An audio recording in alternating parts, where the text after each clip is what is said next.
Praise the Lord. ஆண்டவராகிய இயேசு கிறிஸ்துவின் நாமத்தில் உங்கள் அனைவரையும் இன்று சந்திப்பதில் மகிழ்ச்சி அடைகிறேன். குறிப்பாக வாலிப பிள்ளைகளுக்காக இந்த நாளிலே தேவ செய்தியை பகிர்ந்து கொள்வதில் மிகுந்த சந்தோஷம் அடைகிறேன்.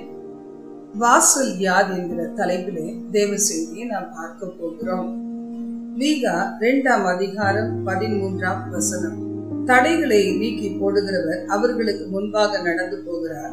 அவர்கள் தடைகளை நீக்கி வாசலால் பிரவேசித்து கடந்து போவார்கள். அவர்கள் ராஜா அவர்களுக்கு முன்பாக போவார். கர்த்தர் அவர்கள் முன் அடியில் நடந்து போவார். இந்த நாள் வாலிப பிள்ளைகளாகிய உங்களுக்கு தேவன் கொடுக்கிற ஒரு ஆலோசனை என்ன? வாசல் வழியாக உட்பிரவேசி, உனது வாழ்க்கையிலே ஜெயத்தை நான் கொடுப்பேன் என்று கர்த்தர் சொல்லுகிறார். இன்றைக்கு எப்படி வேணாலும் வாழலாம். உலகத்துல தேவ பயம் இல்லைன்னா இந்த உலகத்திலே வாழ்வது ஒரு மனம் போல வாழ்கிற ஒரு வாழ்க்கையாகத்தான் இருக்க முடியும். அதுலயும் வாலிப பருவத்திலே வருகிற பிள்ளைகள் அது மிகவும் துணிச்சல் நிறைந்த காரியங்களை அவர்கள் செய்வாங்க. அநேக பிள்ளைகள் நல்ல பெற்றோரிடத்துல கர்த்தருக்கு பயப்படுகிற பயத்திலே வளர்த்து வருவாங்க. ஆனா அந்த வாலிப பிராயம் வரும்போது அவர்கள் படித்து முடித்து ஒரு நல்ல வேலைக்கு கடந்து செல்லும் போது அவருடைய மனது என்ன சொல்லுகிறதோ அல்ல உலகத்துல பறந்து விரிந்து கிடக்கிற தீமையான காரியங்கள் அவர்களை பற்றிக்கொள்ள தாய் தகப்பனுக்கும் அவர்கள் மரியாதை கொடுக்க முடியாத நிலைமையில கர்த்தரையும் கூட கனவீனம் பண்ணி வாழுகிறதை இந்த உலகத்துல பார்க்கிறோம். ஆனா ஆண்டவராக இயேசு கிறிஸ்து இன்று உங்கள் அனைவரையும் அன்போடு பார்த்து சொல்லுவது என்ன? வாசல் வழியா உட்பிரவேசிப்பார். வாசல் யாரு? நானே வாசல். இந்த வாசல் வழியாய் பிரவேசிக்கும் போது, என்னை உனக்கு முன் செல்வதற்கு அனுமதிக்கும் போது, நான் உனக்கு முன்னே போய் கோணலானவைகளை செவ்வையாக்கி கரடு முரடானவைகளை சீர்படுத்தி நீ உட்பிரவேசித்து ராஜாதி ராஜா கடந்து செல்லும் போது, நான் உனக்கு முன்னே ராஜாதி ராஜாவாக ஜெய கம்பீரம் பொருந்தினவராக கடந்து செல்லும் போது, நீ கடந்து செல்ல வேண்டிய பாதை எவ்வளவு கடினமாக இருந்தாலும், என்னோடு கூட இருக்கிற அந்த சிறிய பகுதியா இருந்தாலும், இடுக்கமான பாதையானாலும் உனக்கு ஜெயத்தை நீ பெற்றுக்கொள்ள முடியும் என்று சொல்லி கர்த்தருடைய வார்த்தை சொல்லுகிறது. ஏன்னா அவர் தடைகளை தகர்த்து எரிகிறவர். அவர் ராஜாதி ராஜா. கர்த்தருடைய ராஜாங்கத்தின் கீழே வாழ்ந்தோமானா அவர் நமது வாழ்விலே ஒவ்வொரு காரியத்தையும் அருமையாக செய்து முடிப்பார். இன்றைக்கு அநேக பிள்ளைகள் தங்களுடைய தாய் தகப்பன், அவர்களது படிப்பு, அவருடைய திறமை, அவருடைய சொத்துக்கள், அவருடைய அதிகாரங்கள், இவைகள் எல்லாம் பயன்படுத்தி தங்களை பெரியவர்களாக காண்பித்துக் கொள்ளுவாங்க.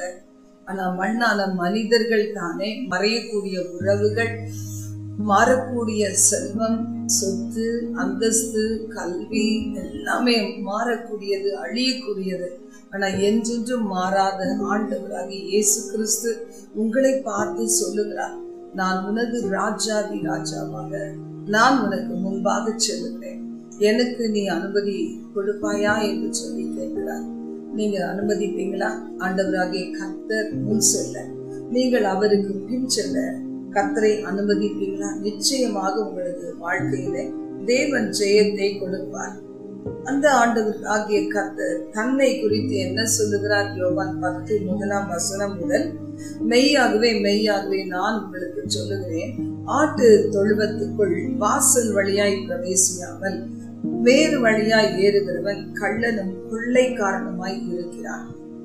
அதே அதிகாரத்துல நாம வாசிக்கும் போது 7ஆம் வசனம், இயேசு மறுபடியும் அவர்களை நோக்கி, நானே ஆடுகளுக்கு வாசல் என்று மெய்யாகவே மெய்யாகவே உங்களுக்கு சொல்லுகிறேன். இப்போ இயேசு கிறிஸ்து தான் வாசல். சொல்லுகிறார், என் வழியாய் நீ பிரவேசித்தாயான உள்ளும் புறம்புமாக நீ சென்று மேய்ச்சலை கண்டடைவாய். இம்மைக்குரிய, பூமிக்குரிய, உலகத்திற்குரிய, மறுமைக்குரிய அனைத்து ஆசீர்வாதங்களையும் நீ பெற்றுக் கொள்வாய் என்று கர்த்தருடைய வார்த்தை சொல்லுகிறது. வாசல் வழியாய் பிரவேசிக்கிறவன் தான் ஆடுகளில் மேய்ப்பன். பிதாவாகிய தேவன், ஆண்டவராகிய இயேசு கிறிஸ்து, பரிசுத்த ஆவியானவராகிய தெய்வம், இந்த திரியேக தேவனுடைய பாதுகாவலிலே, அந்த வழிநடத்துதலே ஒரு மகனோ மகளோ செல்லும் போது அந்த வாழ்க்கை மிகவும் சமாதானம் நிறைந்ததாக காணப்படும். வாசல் வழியாய் பிரவேசியாமல் வேறு வழியாய் வருகிறவன் கள்ளன், அவன் கொள்ளைக்காரன். இன்னைக்கு நீங்க சுதந்திரிக்க வேண்டிய நன்மைகளை அவன் பறித்து கொண்டு சென்றிருக்கிறான். நீங்க அனுபவிக்க வேண்டிய ரட்சிப்பின் சந்தோஷத்தை அவன் திருடுவதற்காக முயற்சி செய்கிறான். உங்களுடைய பாதுகாவலை விட்டு உங்களை பிரித்து எடுப்பதற்காக பல விதத்திலும் டிஸ்ட்ராக்ஷன்ஸ் கொடுத்து உங்களோடு இடைப்பட்டு தன் பக்கமாக திருப்பிக் கொள்ள வாஞ்சிக்கிறான். ஆனா நீங்க எப்படியா இருக்க வேண்டும்?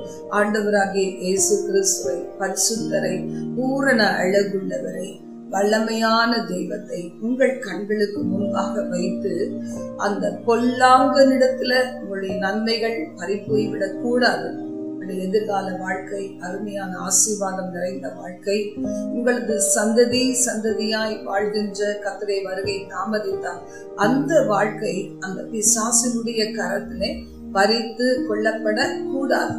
அதனால் தான் இயேசு சொல்லுகிறார், என்னோடு இணைந்து நட, என்னை அனுமதி, நான் உனக்கு முன் செல்லுகிறேன், நான் உன்னை பாதுகாத்துக் கொள்ளுகிறேன், நான் உனக்கு வழி உண்டாக்குகிறேன், அந்த வழியில நீ நேர்த்தியாய் நடந்து செல்லலாம் என்று கர்த்தர் நம்மோடு கூட பேசுகிறார், உங்களோடும் பேசுகிறார். கர்த்தருடைய வார்த்தை சொல்லுகிறது, வாசலை காக்கிறவன் அவனுக்கு திறக்கிறான், ஆடுகளும் அவன் சத்தத்துக்கு செவி கொடுக்கிறது, அவைகளை அவன் பெயர் சொல்லி கூப்பிட்டு அவைகளை வெளியே நடத்தி கொண்டு போகிறான். அவன் தன்னுடைய ஆடுகளை வெளியே விட்ட பின்பு அவைகளுக்கு முன்பாக நடந்து போகிறான். ஆடுகள் அவன் சத்தத்தை அறிந்திருக்கிறபடினால் அவனுக்கு பின் செல்லுகிறது. இன்றைக்கு நாம் பின் செல்லுகிற கூட்டமா, அல்லது எங்க சத்தம் கேட்டாலும் கண்கள் அவைகளை பார்க்க நேர்ந்தாலும் பல வழிகளிலே ஓடுகிற கூட்டமாக காணப்படுகிறோமா? இன்றைக்கு ஆண்டவராகிய இயேசுவை நன்றாக அறிந்து கொண்டோமானால் நம்மை வஞ்சிக்கிறது எந்த சத்தம், யார் என்பதை அருமையாக புரிந்து கொள்ள முடியும். ஆண்டவராகிய இயேசு வெளிச்சமாக இருக்கிறார். அந்த வெளிச்சத்திலே நடக்கிற பிள்ளைகள் ஒரு நாடும் இருட்டை விரும்ப மாட்டாங்க, இருட்டை நாடி போக மாட்டாங்க, இருளை நம்ப மாட்டாங்க. கர்த்தருடைய வார்த்தை அதான் சொல்லுகிறது, நானே வாசல், நீ உள்ளும் புறம்புமாக நீ சென்று மேய்ச்சலை கண்டடைய முடியும் என்று சொல்லி. திருடன் எதற்காக வருகிறான்? திருடவும் கொல்லவும் அழிக்கவுமே அன்றி வேறொன்றுக்கும் வரான். நானோ என் ஆடுகளுக்காக ஜீவனை கொடுக்கவும் அந்த ஜீவன் பரிவு அடையவும் தக்கதாக நான் வந்தேன் என்று கர்த்தருடைய வார்த்தை சொல்லுகிறது. மார்க் 10:28 முதல் 30 வசனங்களிலே நாம் வாசிக்கும் போது பேதுரு சொல்லுகிறார், ஆண்டவராகிய இயேசுவை நோக்கி, நாங்கள் எல்லாவற்றையும் விட்டு உம்மை பின்பற்றினோமே என்று சொல்லி எங்களுக்கு என்ன கிடைக்கும்? இயேசு சொல்லுகிறார், என் நிமித்தமாக, சுவிசேஷத்தின் நிமித்தமாக வீட்டையாவது, சகோதரனையாவது, சகோதரியாவது, தகப்பனையாவது, தாயையாவது, மனைவியையாவது, நிலங்களையாவது விட்டவன் எவனும், பிள்ளைகளையாவது விட்டவன் எவனும் இப்பொழுது இன்மையிலே துன்பத்தோடு கூட நூறத்தனையாக வீடுகளையும் சகோதரரையும் சகோதரிகளையும் தாய்களையும் பிள்ளைகளையும் நிலங்களையும் மறுமையிலே நித்திய ஜீவனையும் அடைவான் என்று மெய்யாகவே உங்களுக்கு சொல்லுகிறேன்.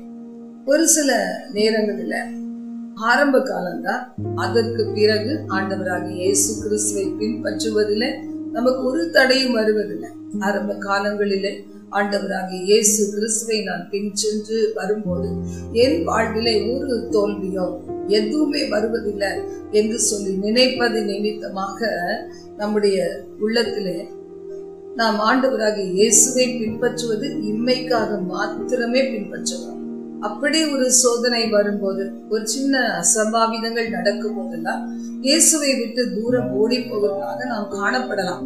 ஆனா கர்த்தரோடு பழகும் போது, சுவிசேஷத்தை நன்றாக அறியும் போது, அநேக இக்கட்டுகள் வழியாகத்தான் பரலோக ராஜ்யம் கடந்து செல்ல வேண்டும் என்பதை அறிந்து கொள்ளும் போது தானாகவே நம்முடைய உள்ளம் அந்த ஆண்டவருடைய தகப்பனுடைய பாதையிலே நடக்க பிரியப்படும். இந்த இடத்துல பேதுரு சொல்றார், நாங்க எல்லாவற்றையும் இழந்து விட்டு விட்டு உமக்கு பின்பு வந்தோமே. கர்த்தர் சொல்லுகிறார், இம்மையிலே துன்பங்களோடு கூட ஒரு குடும்பத்தை விட்டு சீஷர்கள் இயேசுவோடு அவரை பின்பற்றவர்களாக வரும்போது எல்லா உறவுகளையும் விட்டு ஒரு சிலர் பூரண அர்ப்பணிப்புகளாக வரும்போது அது அவ்வளவு ஈஸியாக இருப்பது கிடையாது, சுலபமாக இருப்பது கிடையாது. இம்மையிலே துன்பங்கள் வந்தாலும் நூறத்தனையாக நீ இழந்தவைகளை நான் கொடுத்து மறுமையிலே நித்திய ஜீவனையும் கொடுப்பேன் என்று சொல்லுகிறார். வாசல் வழியாய் உட்பிரவேசிக்கிற ஒருவராகிலும் நான் குறைவுபட்டு விட்டேன் என்று சொல்லவே முடியாது. 3 யோவான் 1ஆம் அதிகாரம் 3 முதல் 6 வசனங்கள் வாசிக்கும் போது, சகோதரர் வந்து நீ சத்தியத்திலே நடந்து கொள்கிறாய் என்று உன்னுடைய உண்மை குறித்து சாட்சி கொடுத்த போது மிகவும் சந்தோஷப்பட்டேன். என் பிள்ளைகள் சத்தியத்திலே நடக்கிறார்கள் என்று கேள்விப்படுகிற சந்தோஷத்திலும் அதிகமான சந்தோஷம் எனக்கு இல்லை. பிரியமானவனே, நீ சகோதரருக்கும் அந்நியருக்கும் செய்கிற யாவற்றையும் உண்மையாய் செய்கிறாய். அவர்களுடைய அன்பை குறித்து சபைக்கு முன்பாக சாட்சி சொன்னார்கள். தேவனுக்கு முன்பாக பாத்திரமானபடி அவர்களை நீ வழிவிட்டு அனுப்பினார் நலமாயிருக்கும். கர்த்தராகிய இயேசுவின் வாசல், இயேசுவாகிய வாசல் வழியாக நல் மேய்ப்பனாகிய ஆண்டவராகிய இயேசு கிறிஸ்துவின் பின்பாக செல்லுகிற பிள்ளைகள் அவரை அப்படியே பிரதிபலிக்கக்கூடியவர்களாய் மாறும்போது அதை விட ஒரு பெரிய சந்தோஷம் ஆவிக்குரிய தகப்பனாக இருக்கலாம், உலகத்துக்குரிய தாய் தகப்பனாக இருக்கலாம், அவர்களுக்கு இருக்கவே முடியாது. அப்போஸ்தலனாகிய பவுல் தன்னுடைய பிள்ளைகளாய் அநேகரை உருவாக்கும் போது அவர்களிடத்துல காணப்படுகிற அந்த ஆவிக்குரிய ஒழுங்கு, அவர்களது கனி நிறைந்த ஜீவியம், இவைகளை குறித்து கேள்விப்படும் போது சொல்லுகிறார், என் பிள்ளைகள் எல்லாரும் சத்தியத்திலே நடக்கிறார்கள் என்று சொல்லி கேள்விப்படுகிற சந்தோஷத்திலும் மிகுதியான சந்தோஷம் இல்லை என்று சொல்லுகிறார்.